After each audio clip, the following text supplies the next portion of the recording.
Yo no sé si hay una disciplina que haya sido más criticada, ¿no?, por las personas que la psicología, pero diría más por las personas que están dentro de ella. O sea, estamos formateados de manera como si fuéramos los médicos, que para una condición es mejor un tratamiento u otro, cuando en realidad no tiene ningún sentido si tú vuelves a la base. Gracias a Dios, a cada vez más psiquiatras hablando de contexto. Vamos a otro ritmo, pero vamos a llegar ahí, porque la naturaleza de todo lo que nos compone es irremediablemente contextual. Las técnicas cognitivas no aportaban nada a la eficacia del tratamiento. Decías, ostras, ¿y entonces para qué se hace? ¿Son realmente necesarias las técnicas cognitivas? Este clip forma parte del nuevo curso de Engrama Psicología, Introducción a las terapias contextuales, con Bárbara Gil Luciano. Descubre la terapia de aceptación y compromiso, la teoría de los marcos relacionales y los Big Ones con una formación rigurosa y aplicada. Para perfiles validados existe la posibilidad de pago a plazos. Tienes el enlace en la descripción o en www.engramapsicología.es.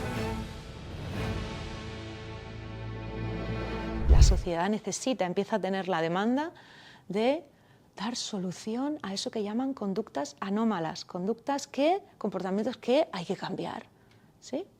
Ya había esa demanda antes, pero ¿qué hacían con ellos? A los manicomios, a los retiros, a donde no pudieran verles, a donde no pudieran ejercer una influencia sobre el resto de la sociedad, ¿sí? Pero ahora ya hay ciudades y ahora ya está todo mucho más interconectado, con lo cual eso facilita, vamos a decir, la agregación. Se empieza a generar esa demanda, ¿no? Y, entre otras cosas, es el propio psicoanálisis con los múltiples modelos de los que parte, donde empiezan a tratar de dar solución a todo aquello, finales del siglo XIX, 1800 y largo. Y entonces empiezan a utilizar la hipnosis, empiezan a utilizar todas aquellas técnicas que os acordaréis de los primeros estudios de la primera parte de la asignatura típica de psicopatología, ¿no?, que uno tenía 20 años y se quedaba alucinando si se lo enseñaron con la perspectiva que llegaba ahí, ¿no? Y decías, pero qué cantidad de tonterías hemos hecho, ¿no?, para cuestiones que hoy parecen tan obvias. Bueno, no tenían ni idea, estaban experimentando, estaban explorando, ¿sí? O sea, si no tuviéramos el bagaje que tenemos hoy en día y nos ponen en esa situación, frente a un problema, estaríamos haciendo exactamente lo mismo. El ser humano explora, ¿sí? El psicoanálisis, que empieza a hacer, decíamos antes, empieza a poner la mirada en la historia de la persona, en qué contexto ha tenido y sigue teniendo, qué puede estar relacionado con lo que hace. No saben muy bien cómo operativizar eso, no saben cómo contextualizarlo, pero empiezan a decir que ejerce una influencia, ¿sí? Bueno, a Freud lo han machacado hasta la saciedad. Freud y sus secuaces nunca se preocuparon, no gastaron el tiempo en tratar de sistematizar a nivel científico de lo que estaban hablando. Pero eso no quiere decir que no describieran fenómenos que se parecen mucho a lo que hoy sabemos a nivel descriptivo, y eso es importante. Pero más allá de eso, ¿no?, a un nivel que no es tan fácil ver, estaban sentando las bases para que otros que vinieron después se preocuparan de ampliar la mirada, ¿no?, al contexto de las personas en los problemas que estaban teniendo. Bueno, o sea, os comento esto para que veáis que ningún modelo es en vano, que todo lo que se hace en ciencia suma, nunca resta. Incluso si hace algo que luego se demuestra como fallido, eso estimula al que lo ha descubierto. ¿Lo veis? ¿Sí? Entonces, no hay una diferenciación que hacer en realidad en cuanto a lo que aporta cada método, porque todo suma. Es a principios del siglo XX, ya sabéis, donde empiezan a tomarse mucho más en serio poder operativizar, poder ser una ciencia por fin objetiva, tal y como lo estaba siendo la medicina, la biología, la química, la física, que nos llevan, bueno, unos cuantos siglos por delante, casi me atrevo a decir, ¿no? Querían empezar a poder ejercer esto que llamábamos el método científico, tan, digamos, caldeado y cocinado en la Ilustración, ¿sí?, en el conocimiento que podían tener sobre la conducta, ¿no? Y entonces llega la primera generación, ¿sí? La primera generación es la primera oferta que dice, bueno, vamos a sistematizar todo esto, vamos a extraer leyes, principios comunes y de ahí vamos a sacar técnicas, ¿sí? Bueno, la primera generación, sobra decir, ¿no?, y me imagino que aquí menos, todo lo que hizo, ¿no? Por las caras que estáis poniendo y por lo que asentís, entiendo que sabéis de sobra los beneficios. Ha sido también tremendamente caldeada, ha sido muy maltratada la primera generación, ¿no? Y ha pasado en realidad con cada una de las generaciones. Fijaos, yo no sé si hay una disciplina en la tierra que haya sido más criticada por las personas que la psicología, pero diría más, por las personas que están dentro de ella. O sea, los odios son viscerales, ¿no? Y esto hay que decirlo. O sea, las reticencias, la necesidad de machacar el trabajo de los demás, ¿no? Y se pierde la perspectiva de conjunto.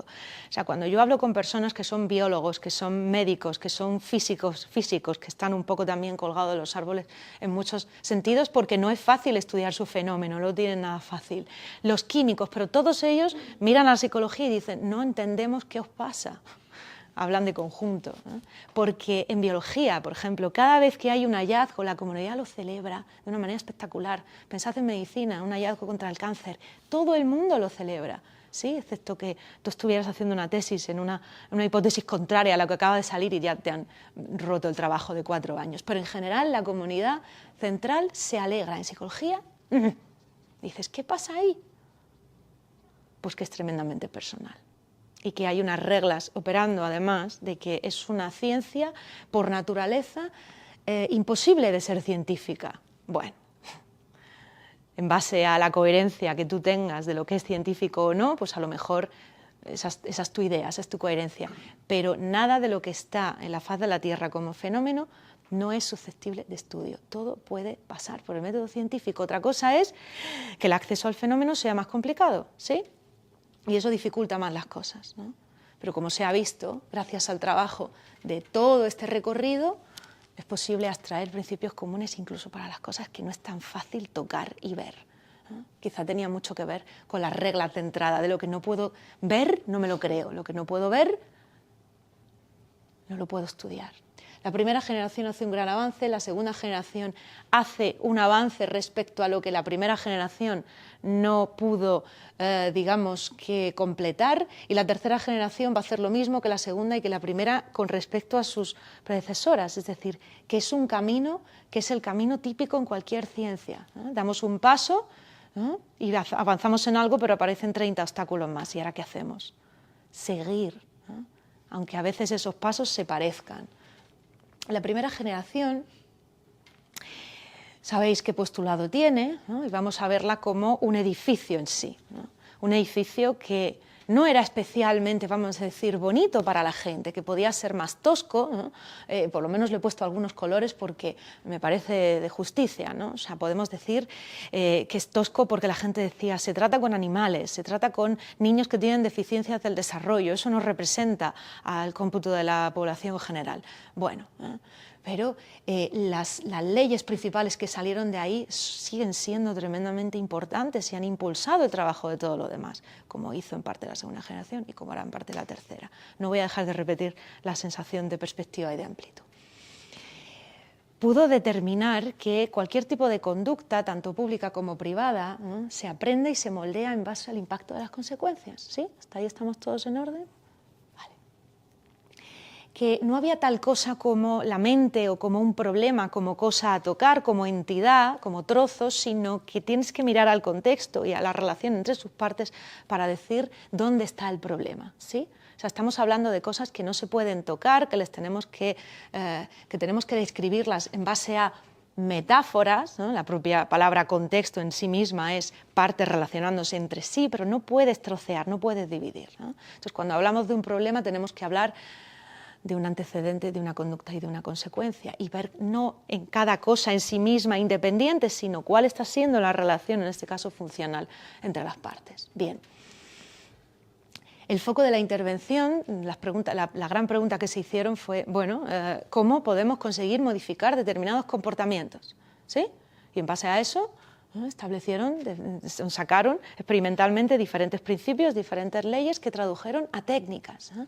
Y entonces tenemos el reforzamiento positivo, tenemos el moldeamiento, tenemos la exposición, ¿sí? Y tenemos luego todos los packs de técnicas que empezaron a sumarse a esa otra corriente que vino después, ¿vale?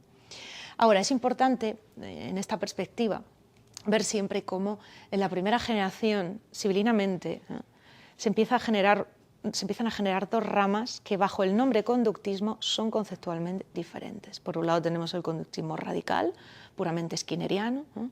Pero por otro lado tenemos lo que se llama el conductismo metodológico, ¿no? Con el que Skinner ya no estaba tan de acuerdo, ¿no? Porque en la base, puramente además filosófica, empezaban a, digamos, romper caminos. Y a todo eso se le engloba dentro de la primera generación, pero en realidad aquí ya tenemos un problema, ¿eh? Porque si estamos viendo la metáfora del edificio, y luego pondremos la del árbol, ¿eh? El edificio no se sostiene por sus ventanas, no se sostiene por sus técnicas, ¿verdad? Las técnicas solo cobran sentido ¿en base a qué? Ya lo estoy diciendo, en base a la base, ¿sí? A los pilares que las sostienen. Si no, ¿dónde está la coherencia? Dicho de otra manera, todo lo que se monta en el edificio tiene que tener una relación de coherencia con su base, porque la base es lo que nutre todo lo que sale de ahí, ¿no? Si empezamos a tener bases conceptuales diferentes, ya estamos yendo a otro edificio, pero ya no podemos decir que sea el mismo, ¿sí? Y sin embargo, se recoge dentro de la primera generación. Eso fue una fuente de muchos problemas por la disgregación que ya empezó a situar, y hay muchas personas que esto todavía lo mezclan, ¿no? y la confusión general pues es enorme, porque no se estudia bien la filosofía de la ciencia, no se ve con amplitud, en perspectiva, ¿no? De qué estamos hablando cuando hablamos de los modelos. La primera generación sabemos que llegó hasta donde llegó, que la eficacia, ¿no?, de todo el manejo de contingencias era y sigue siendo extremadamente útil con niños con problemas de desarrollo verbal, ¿no?, deficiencias ahí, con animales, sin duda, ¿no?, e incluso con personas tremendamente institucionalizadas, ¿no?, hasta donde llegaron. Pero se estancaba considerablemente con adultos, en especial con adultos muy rígidos. Cuando digo muy rígidos, desde ya, ¿no?, es que hagas lo que hagas con el manejo de contingencias en su contexto, siguen haciendo lo mismo, es decir, no es eficaz ahí. ¿Y por qué pasa esto? Sus creencias, sus reglas se ponían en medio, ¿sí? ¿Dónde empezaron a ver esto de manera más sostenida? En problemas de depresión y en problemas de personalidad, ¿no?, que son, no todos, pero por excelencia, de los perfiles, ¿no?, más rígidos, donde es más fácil ver cómo opera la inflexibilidad psicológica, cómo estás pegado y fusionado a tus propias ideas, a tus propias reglas de cómo eres y cómo dejas de ser, y por ende el mundo, ¿vale? Desde ese estancamiento, la segunda generación, lo que fue la segunda generación, responde a, bueno, a ver si va a ser el problema los eventos privados, a ver si justo donde no estamos dando en la tecla es donde tenemos que poner el foco y la causa.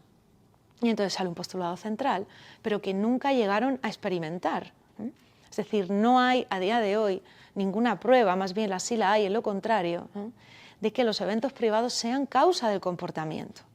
Y aún así, fijaos cómo, bueno, pues hay montada una terapia que es la terapia cognitivo-conductual, donde hay unas técnicas cognitivas que se basan en eso. Y ahí hay un problema, por si tenemos una mirada basada en procesos, decimos, si esto no se ha podido demostrar, ¿por qué se siguen montando técnicas alrededor de este postulado? Algo está fallando, eso es impensable en muchos aspectos de otras ciencias, pero sin embargo en psicología, bueno, hay una demanda mayor que es la de la aplicación, ¿no?, versus la científica, la puramente científica, que haya una coherencia con la base conceptual. Desde la base conceptual que ellos tenían, como hemos dicho, empezaron a generar un montón de técnicas. Si los problemas son los eventos privados, pues hay que tratar de modificar su contenido. Y vemos todo el despliegue de las técnicas cognitivas, la reestructuración, la parada de pensamiento, todas ellas van dirigidas a cambiar el contenido, ¿sí? ¿Piensas así? No puedes pensar así, ¿no? Esto es un error, es una creencia irracional. Pensamiento automático, creencia nuclear, hay que, digamos, vaciar de contenido y meter otro contenido ahí, ¿sí? Claro, hacen eso y además les aplican las técnicas conductuales, y entonces ¿qué tenemos? Un mix de cosas cuya base conceptual es diferente, ¿vale? Con todo el edificio de la segunda generación, fijaos qué lustroso ha sido, ¿sí? Bueno, porque efectivamente era útil. Es decir, las cosas no pasan porque sí, ¿eh? No podemos negar que la terapia cognitivo-conductual tiene una eficacia considerable. Ahora, es una eficacia de un pack de técnicas mixtas, ¿sí? Y la realidad que tampoco podemos negar ahí es no sabemos qué procesos de cambio son los que están operando. Bueno, no lo sabíamos hasta los años 90, que empezaron a hacer determinados estudios donde empezaron a separar los componentes. Componentes de las técnicas cognitivas, componentes de las técnicas conductuales, cuáles eran más eficaces. Y en suma lo que se vio es que las técnicas cognitivas no aportaban nada a la eficacia del tratamiento. Y decías, ostras, ¿y entonces para qué se hace? Sin entrar en detalle aquí, porque necesitaríamos muchas horas más, ¿no? Pero esto empezó a despertar, ¿no?, el interés, ¿no?, de grupos de investigación que no solo estaban dedicados a la parte básica, sino que además estaban en la parte aplicada, es decir, que eran clínicos, ¿no?, que tenían la mirada, digamos, no en los dos sitios, sino en los dos sitios como un todo, ¿eh? No podían separar ambas partes. Empezaron a decir, esto es una incoherencia y esto puede hacer que estemos aplicando técnicas sin saber muy bien qué estamos haciendo. Y que cuando hay resistencias, que las hay en todos los modelos, no sabemos qué hacer. ¿Cómo vamos a manipular las variables si no sabemos en qué nos estamos basando? Eso puso encima de la mesa que había una falta de conexión entre la investigación más básica y la aplicada, ¿eh? Así que se empezaron a hacer todos estos análisis y sobre todo lo que produjo fue que muchas personas volvieron al laboratorio. En este edificio podríamos decir a las cocinas. Así los edificios quizá no están teniendo, ya no los pilares, ¿eh?, sino la estructura, los materiales que necesitamos. Será que tenemos que volver a bajar a buscar otro tipo de materiales, a ver qué parte no estamos viendo y qué sigue siendo una laguna, ¿sí? Eso por un lado, pero por otro se empezó a criticar, ¿no?, que bueno, las estadísticas que daban eficacia a la terapia cognitivo-conductual eran estadísticas nomotéticas, que son las que también se utilizan en gran parte en medicina y también les están empezando a dar muchos problemas, porque no hay un ser humano igual que otro, por la razón que hemos dicho cuando hemos empezado, ¿sí? Cada uno responde a una historia y aunque además arrastre su historia, cada cosa que le ocurre es absolutamente individual e intransferible y no puedes dejar de obviarla, todo forma parte de lo mismo. Entonces puedes hablar de promedios, pero los promedios no dan razón de la individualidad, en este caso del ser humano. Con lo cual, si estamos haciendo una estadística basada en grupos, en medias grupales, nos estamos perdiendo la propia naturaleza del ser humano, ¿sí o no? ¿Qué veis? ¿Sí? Es fácil, id al médico, ¿no?, que os pase algo y os van a hablar en estadísticas. Es más probable esto, es más probable lo otro, lo más normal es que ocurra esto y tú estás fuera de la media y ¿qué te viene? Pero eso te da una idea de que tú necesitas continuamente contextualizar e individualizar cualquier tratamiento y para eso tienes que dar una explicación basada en el contexto de cada individuo. Si luego quieres manipular las variables, más vale que mires ahí. Esto fue uno de los grandes caldos de cultivo, por supuesto estamos hablando de décadas, esto para nada va rápido, ¿no?, y menos en investigación básica, que se tarda todo en hacer una barbaridad en psicología por la dificultad que entraña, ¿no? Pero empezó a generar un malestar, ¿no?, sobre todo en Estados Unidos y en Inglaterra, ¿no? ¿Son realmente necesarias las técnicas cognitivas? Estamos viendo que no o no siempre. Entonces, ¿qué es lo que está pasando? Si un modelo se basa en una base conceptual que no consigue probar, será otra la base conceptual. Cuando hablamos de bases conceptuales, será otra la filosofía que defienda. Las terapias funcionan hasta cierto punto, pero ¿cuáles son los mecanismos de cambio? Es decir, si algo falla, ¿dónde miro? ¿Qué altero? ¿Qué varío? ¿A dónde voy? Imaginaos el caos cuando en una terapia hay un mix de técnicas que cada una sostiene postulados diferentes, ¿sí? Esa falta de conexión no era nueva, esa falta de conexión ya estaba como legado, de carencia de la primera generación, es decir, para nada las cosas se sabían en su totalidad, ¿no? ¿O es que la primera generación había resuelto todos los problemas? Nunca, es muy difícil en ciencia que eso ocurra. Había dejado unas lagunas tremendas, ¿eh? Cuando Skinner murió, con él se fue una gran visión realmente funcional, y eso es así, ¿eh? O sea, cuando él ya estaba muy viejito, con una leucemia, no sé si a punto de estallar o en ello, ¿no?, pero Chomsky le hizo una crítica enorme, esto ya lo conocéis, es algo vox populi, ¿no?, que no había podido demostrar la generatividad del lenguaje y que los tiras iban por otro lado. Él no llegó ni a contestarle, ¿no?, porque la respuesta que dio fue algo así como, necesitaría escribirle un libro para que entendiera la visión. No entiende la visión funcional, por tanto yo no puedo ahora mismo explicarle exactamente dónde está mirando y se está equivocando ahí. Y después de Skinner tuvieron que pasar muchos años para que hubiera individuos en los laboratorios que sí recuperaron esa visión funcional y que retomaron la investigación desde esta visión. ¿Lo veis? Empezaron a insistir ahí, viendo que la segunda generación no había logrado, que avanzar en esas lagunas, y ese es el germen de lo que llamamos hoy la teoría del marco relacional, ¿sí? Que sabéis que empezó con Seidman, pero no fue suficiente, aún así son todos semillas que impulsan a continuar. Y ese es el punto en el que estamos, ¿eh? La tercera generación, sin ser un edificio tan lustroso como el de la segunda, en el sentido de que recuerda mucho a la primera generación, se le critica hasta la saciedad, todo esto ya lo sabemos, pero es importante decirlo, ¿eh? ¿Por qué? Bueno, pues porque ciertamente primera y tercera generación comparten una filosofía, no sé si radical, pero al 99%, ¿sí? Digo 99 porque ese 1% a veces se habla de contextualismo sin ser contextualismo, con lo cual yo siempre lo cojo con puntillas, ¿no? Pero la base del edificio es la misma, simplemente había que seguir engrosando la estructura, había que seguir investigando sobre los materiales y había que seguir produciendo a partir de ahí técnicas que nos facilitaran el trabajo pues que se había comenzado. Este clip forma parte del nuevo curso de Engrama Psicología, Introducción a las terapias contextuales, con Bárbara Gil Luciano. Descubre la terapia de aceptación y compromiso, la teoría de los marcos relacionales y los Big Ones con una formación rigurosa y aplicada. Para perfiles validados existe la posibilidad de pago a plazos. Tienes el enlace en la descripción o en www.engramapsicología.es.